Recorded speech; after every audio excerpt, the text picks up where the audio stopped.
Bonjour. Dans ma vie, j'ai eu des énormes douleurs et j'ai beaucoup cherché et j'ai trouvé des solutions qui sont peu répandues. Et donc là, j'ai fait une playlist de produits où je parle de produits qui améliorent les situations douloureuses. Alors, les autres les émissions que je fais sont pas focalisées sur la douleur, elles sont focalisées sur chacun de ces trois produits qui ont des usages variés, dont la douleur. C'est le mucimol qu'on trouve dans Amanita muscaria. Donc je fais une demi-heure d'introduction à l'usage de Amanita muscaria, qui parle pas uniquement de la douleur, mais Amanita muscaria euh, aide beaucoup dans la gestion de la douleur.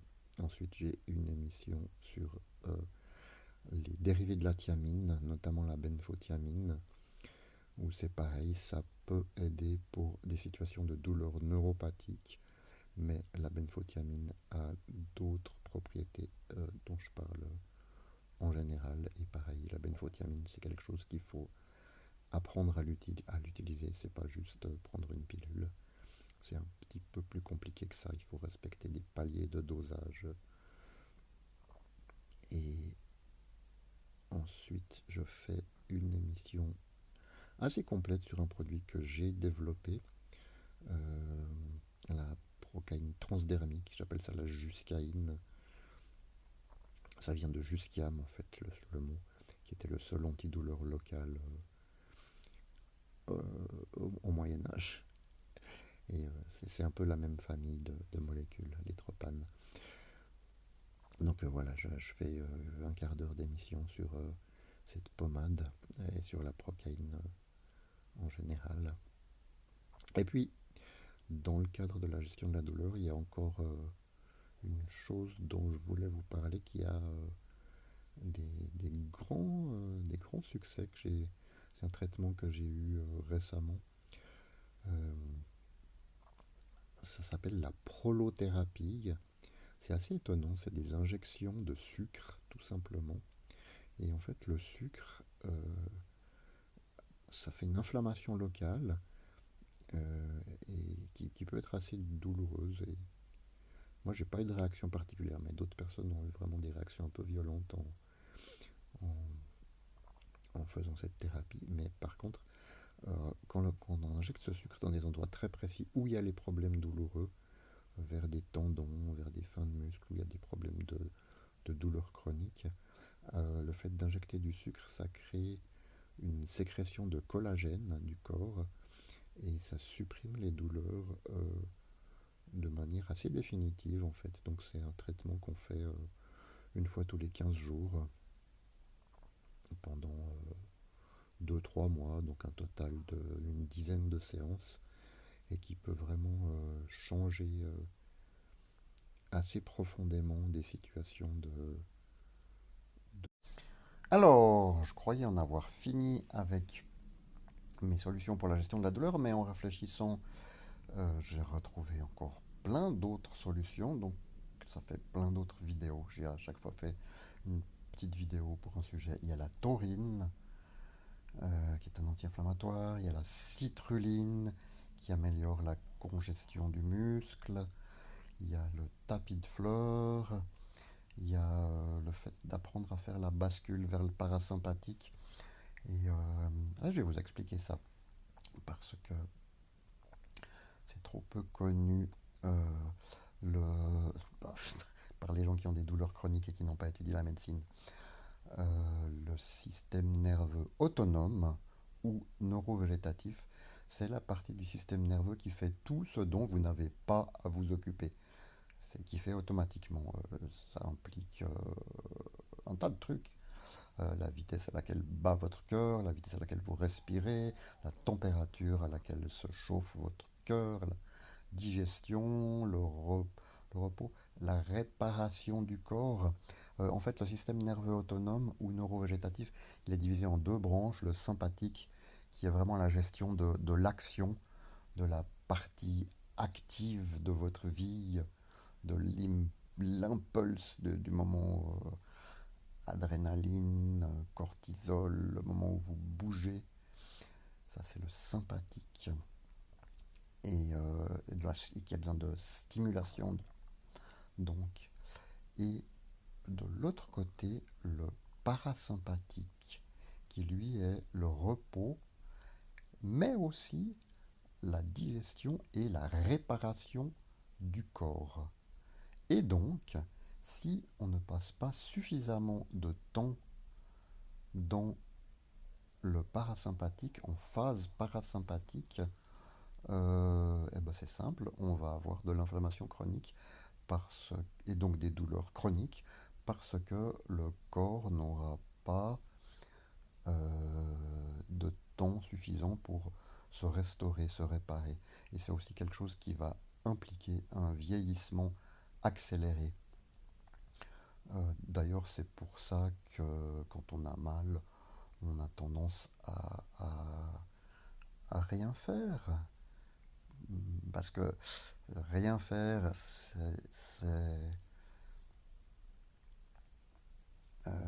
on est en stimulation minimale et donc on a quelques chances d'être dans le parasympathique, mais en fait c'est pas suffisant.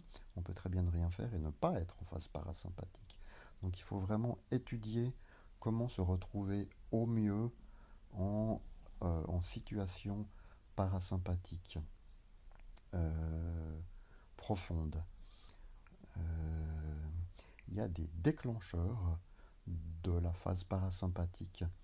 Euh, c'est le nerf vague, hein, qui est un des plus gros nerfs du corps qui sort du cou et qui descend en direction des organes, du cœur, des poumons, des intestins. Et la stimulation de ce nerf vague, comme il passe par le cou, elle passe par différents exercices qui sont en lien un peu tous avec la gorge.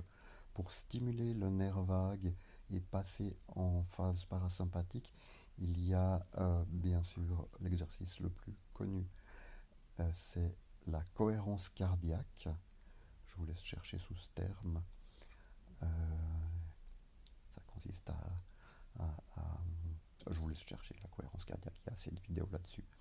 Mais aussi, pour passer en phase parasympathique, et ça c'est beaucoup moins connu, il y a les exercices suivants. Bailler, extraordinaire Bailler. Je vous laisse chercher les études sur Bailler. Je ne vais même pas chercher à vous convaincre, je vous laisse regarder les études parce que c'est juste incroyable les bienfaits du bâillement. On devrait faire du yoga du bâillement. Comme il y a du yoga du rire, moi j'estime qu'on devrait faire du yoga du bâillement parce que le bâillement est contagieux.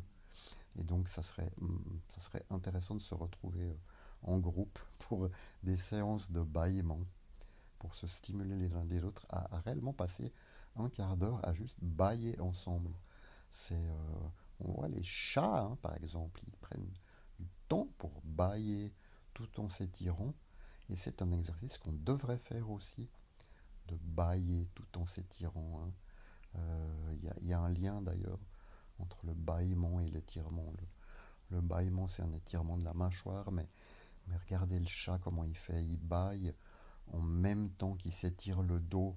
Et c'est ce mouvement complet qui part de la base de la colonne jusqu'à la mâchoire et qui inclut la mâchoire. Ce mouvement-là, il est profondément un déclencheur de la bascule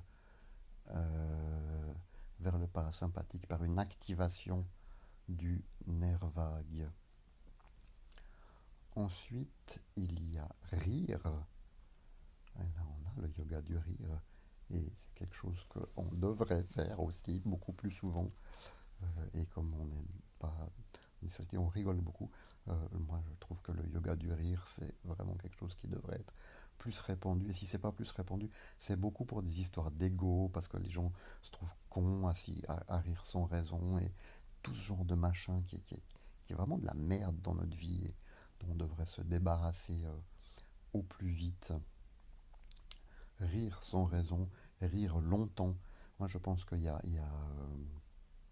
dans chaque société, il y a un temps après lequel si tu ris, On te dit, mais ça va pas la tête. Là, par exemple, en Afrique, tu peux peut-être rire sans raison pendant 1 minute et demie, puis personne ne te dit rien. Et dans des civilisations très sérieuses, si tu ris plus que 5 secondes, on va commencer à te faire des petits signes en langage corporel pour te dire ceci n'est pas acceptable dans notre milieu socio-culturel. Euh, une énorme connerie en fait. Rire est aussi profondément quelque chose qui supprime l'activité du néocortex, ou qui diminue l'activité du néocortex, donc ce truc qui fait qu'on réfléchit tout le temps, et qui donc nous ancre dans quelque chose de plus proche de notre animalité. Et c'est paradoxal parce que les animaux ne rient pas, mais nous, humains, si on rit, on se rapproche du corps, on se rapproche de quelque chose de très relax. On sent d'ailleurs la détente musculaire qui est en lien avec le rire, hein. Le rire amène une détente, parce qu'en fait, ce qui nous tend, c'est de réfléchir. Et donc, comme on diminue l'activité du néocortex, on diminue la tension musculaire. On diminue la tension aussi. Vous voyez, on va rire, par exemple, après, mettons qu'on on évite un accident. Moi, j'ai vu une vidéo très intéressante où tu as 3 personnes qui manquent de se faire écraser par un camion. Il y a un camion qui sort de la route, qui a un accident, il passe juste à côté d'eux. Et en fait, donc ils manquent de se faire tuer. Et juste après ça, ils éclatent de rire.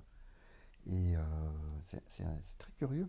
Mais en fait, il y a une explication, hein, c'est que après une énorme stimulation d'adrénaline, donc une phase très dans le sympathique, pour se relâcher, on rigole. Euh, après des moments de tension comme ça, on rigole et ouf, on a ce relâchement. Euh, Chanter également amène à une bascule vers le parasympathique. Et puis, c'est moins connu, et moins pratiqué. Mais se gargariser aussi. Se gargariser. Vous pouvez vous cacher dans votre salle de bain pour vous gargariser.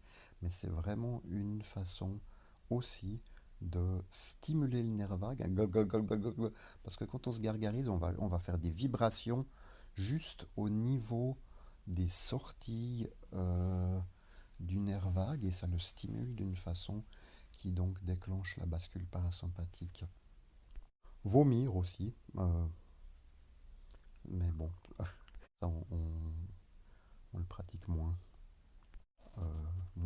facilement volontairement. Il y a certaines médecines qui utilisent le fait de vomir pour provoquer un relâchement profond, mais bon, c'est des médecines un peu héroïques. Donc voilà, ça c'était toute la partie gestion de amélioration de l'inflammation chronique par une passer un temps suffisant et suffisamment souvent en parasympathie. En fait, les phases parasympathiques, il faut absolument, si on est dans des situations d'inflammation à bas bruit, de douleur chronique, il faut se faire des phases dans le parasympathique plusieurs fois par jour. Ça veut dire que très régulièrement, il faut qu'on commence à arriver à percevoir le moment où le corps s'emballe. En fait, c'est ça, quand on est en sympathique, en activité, il y a un moment où c'est normal, c'est légitime parce qu'on a été reposé, on a envie d'être en activité. Et puis, il vient un moment où on doit commencer à forcer pour continuer à être en activité. Et ça, les personnes en bonne santé peuvent le faire, mais les personnes qui ont trop de douleurs chroniques, au moment où elles apprennent au moment où elles sentent ça, elles doivent apprendre à se dire, ok, là c'est le moment que je prenne une pause et que je passe 10 minutes, un quart d'heure à faire soit de la cohérence cardiaque, soit d'aller se gargariser dans une salle de bain, je suis sérieux, soit à bâiller, soit à rire, soit à chanter.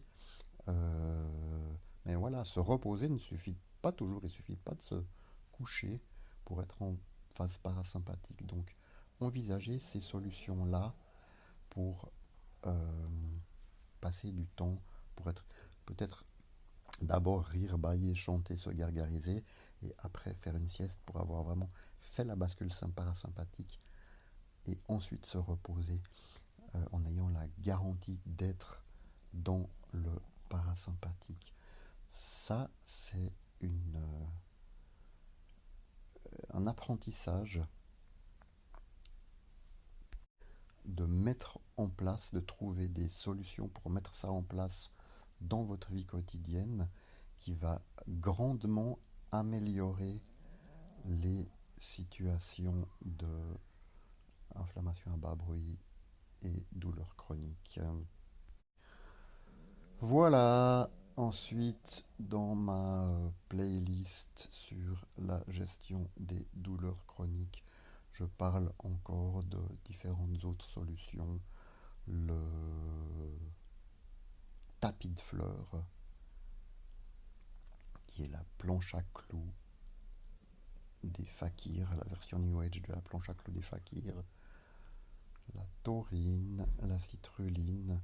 Plus j'y pense, plus je rajoute des vidéos sur des solutions que j'ai trouvées petit à petit. Moi, il y a 30 ans que je dois gérer un corps avec des douleurs chroniques énormes liées à une lésion médulaire. Donc j'ai mis en place des tas de solutions auxquelles je pense même plus parce qu'elles font partie de ma vie, mais si je conscientise tout ça et que je les empile les unes après les autres, je vois que j'ai une grande quantité de solutions qui sont peu ou pas peu connues et peu diffusées dans la médecine officielle. C'est par exemple les 80% des solutions que j'enseigne, elles vous seront jamais décrites ou données une clinique de la gestion de la douleur. Donc ça vaut la peine que je diffuse cette connaissance-là. Voilà, c'est tout. Bonne journée.